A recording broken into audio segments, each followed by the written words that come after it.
पाकिस्तान के मशहूर सियाहती मुकाम मरी में गुज़िश्ता रोज़ आने वाले शदीद बर्फानी तूफान और बड़ी तादाद में सयाहों की आमद के सबब हंगामी हालात का सामना है।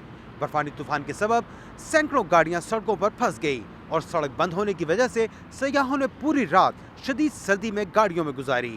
रेस्क्यू 1122 के मुताबिक अब तक 21 अफराद शदीद सर्दी और ऑक्सीजन की कमी की वजह से हलाक हो चुके हैं।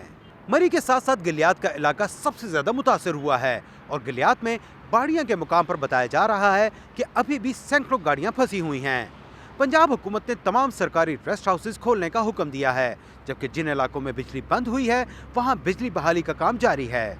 शदीद बर्फबारी और भीड़ के सबब मरी में इमरजेंसी नाफिज करके दाखिला बंद कर दिया गया है, जबकि वफाकी हुकूमत ने फ्रंटियर कोर, पंजाब रेंजर्स और फौज की मदद तलब कर ली है।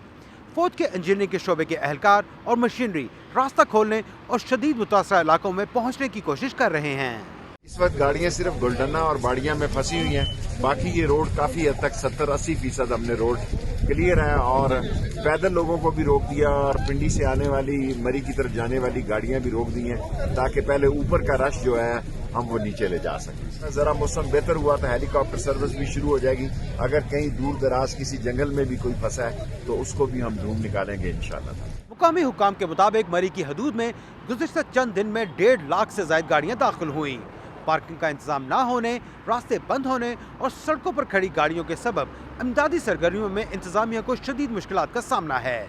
मरी में मौजूद सूरत हाल के हवाले से रेस्क्यू ज़राए का कहना है कि हलाकतें इससे कहीं ज्यादा हो सकती हैं, क्योंकि कई मुकामात पर अब तक शदीद बर्फ और सर्दी की वजह से रसाई मुमकिन नहीं।